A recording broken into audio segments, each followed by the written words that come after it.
Hey everybody, welcome. This is your Maestro, and we're broadcasting live from London in the British Museum. And we're in front of one of many exhibits here in the Greek section. You might be wondering, what are we looking at? Well, we are looking at this monument, which is explained there. Let's take a step back so you guys can get a better visualization of it. We're almost there. Don't forget to say hi in the chat. Don't forget to hit the like button, leave a comment, and share. So, look at that. Quite an impressive display, I think. And the Rosetta Stone is right around there. Pound Maestro, James Bourne. Tim says, good afternoon. Good afternoon, Tim. You can see we're in the British Museum here. And we're about to go over to the Rosetta Stone. We started off, should we show you the Parthenon galleries before we go over to the Rosetta Stone?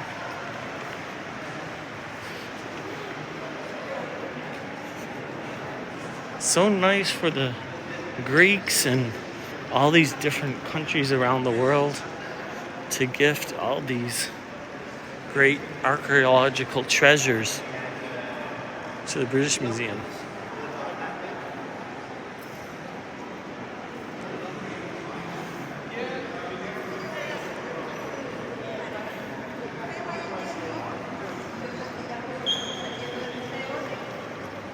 You can see all the sculptures from the Parthenon.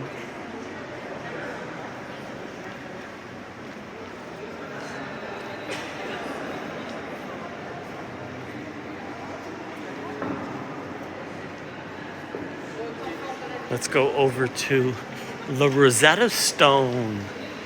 So the Rosetta Stone is what allowed us to decipher hieroglyphics, thanks to a Frenchman who was being very clever. Well, let's look at some Greek sculpture before we do that. Oh, it looks like we've got Apollo over here.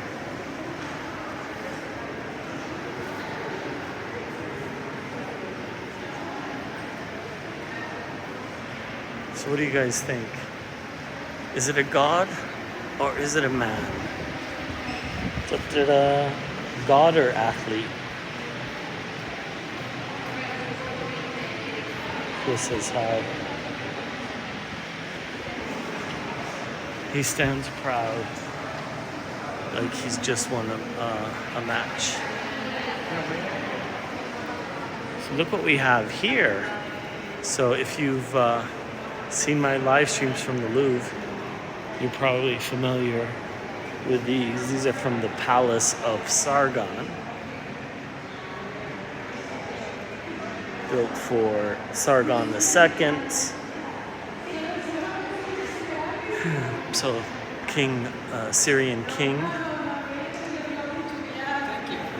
And we've seen a lot of this in the Louvre. So this would be from the, around 700 BC. So, 2,700 years old. Here's a few more smaller ones.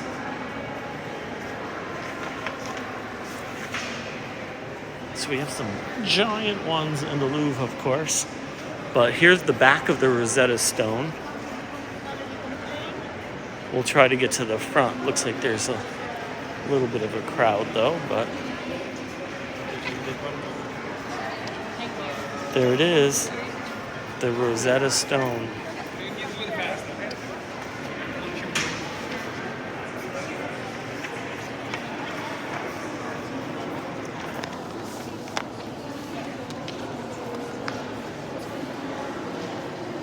That becomes it too.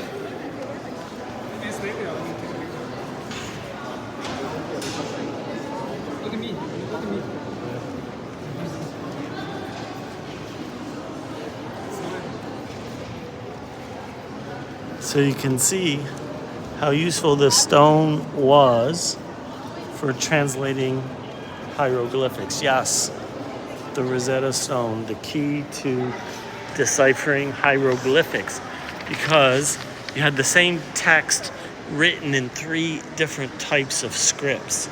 So one of them was hieroglyphics, but another one was Greek.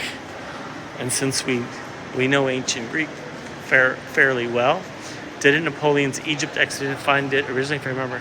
Yes. So that's why it was a Frenchman that actually deciphered the Rosetta Stone. There was a British chap who was working on it as well, but the Frenchman beat him to the solution. And so he gets the credit. You never knew what the Rosetta Stone was. Well, there it is. So it's a key stone because, like I said, hieroglyphics up until that time were undecipherable. So we had all these thousands of archaeological features with hieroglyphics on them, but we had no idea what they were saying, what they were trying to tell us, until we found the Rosetta Stone. And because it had 3 different texts on it, we were able to eventually figure out what all those individual characters meant. And so thanks to that,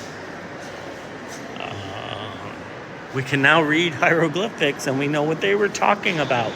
And there was some scam artist, I won't mention any by name,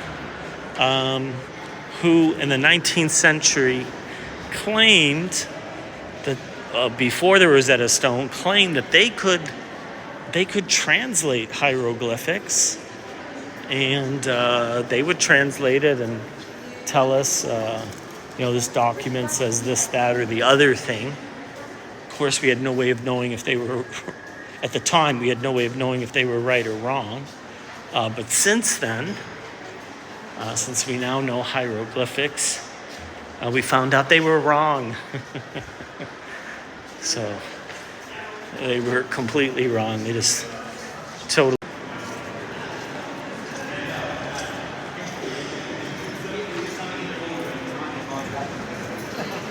Frozen. Are we back? Hopefully we're back now. Sorry about that. I think I walked into a section with no signal. Sorry about that. There's the Rosetta Stone once again.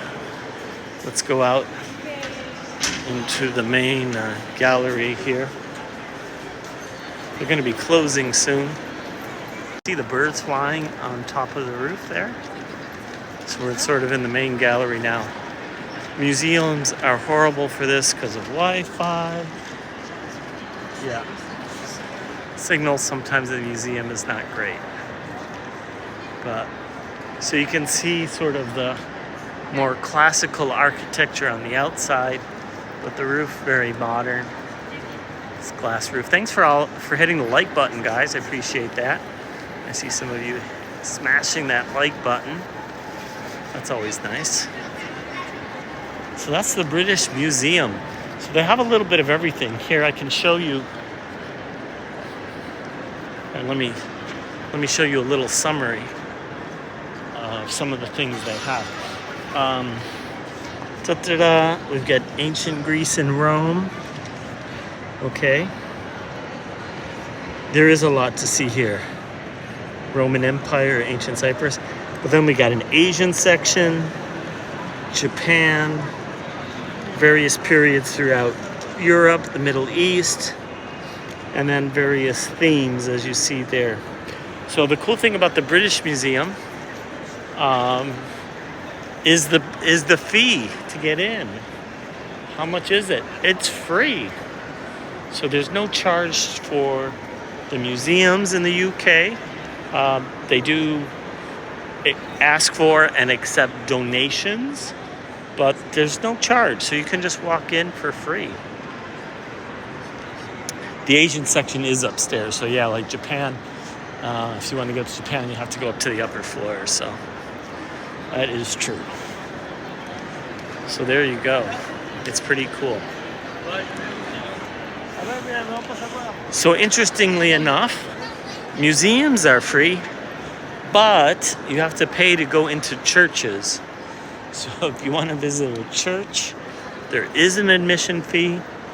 But if you want to go to a museum, there's no admission fee. That is like Washington, D.C. for most museums. Surprise. Yes. Many of the museums in D.C. are free. And so they weren't always free in the UK. But I believe it was Tony Blair who made the change and said museums should be free. We want to open up the arts and history to everyone. So he made them free. Speaking of prime ministers, you probably have heard today that Boris Johnson has finally announced his resignation. So it was quite interesting because there's been pressure put on him, increasing pressure has been put on him to resign for a long time now. But the pressure really heated up yesterday. And as of early this morning, the prime minister threw out an idea, which was later rejected, but he said he was going to resign as head of the party, so no longer the leader of the Tory party, but that he would stay on as prime minister until sometime this autumn. So he was going to stay on as prime minister till the autumn, but resign as Tory leader. So that was his proposal, I guess we could call it, his offer. And that was unacceptable to most people. So later today, it was around noontime, he resigned, just saying he's resigning and waiting for Tory leadership to select a new prime minister. So there you go. No more Boris Johnson pretty soon. His days are numbered. He gave a resignation speech, which was somewhat unusual. Unless he volunteered to step down, the mechanisms to remove him are problematic and lengthy. Yeah. He effectively was forced to resign. So I don't know if you guys have been following this, but a lot of his ministers have been resigning. So I think it was some 40-some people resigned from the government, PPSs, ministers. And yesterday there was a number of them. Overnight there was a few. This morning there was some. A lot of pressure was put on him to resign. So he was forced out. So he's been involved in a number of crises and problems. But the last one was somebody who was appointed who was guilty of some misconduct.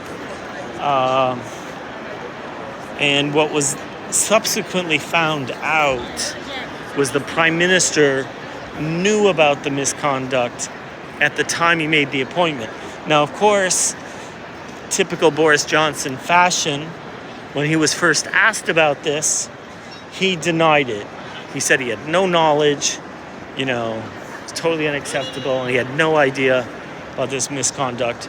But we have subsequently found out that he knew all along and that he lied and misled Parliament, which is one thing you cannot do, is mislead Parliament. And he misled Parliament. So this was just like the final straw after so many other problems. Anyways, I'm going to go, guys. I'll talk to you guys later. Bye.